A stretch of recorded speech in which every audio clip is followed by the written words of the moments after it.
Apakah saudara-saudara bersedia disumpah? Akan menegakkan kedaulatan demokrasi Dan Undang-Undang Dasar Negara Republik Indonesia.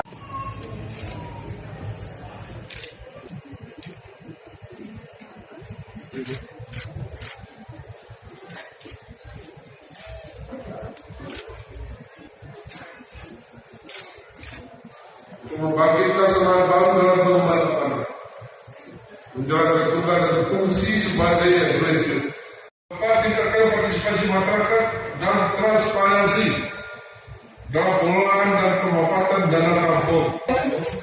Mohon maaf atas segala kekurangan. Wabillahi taufiq. 1, 2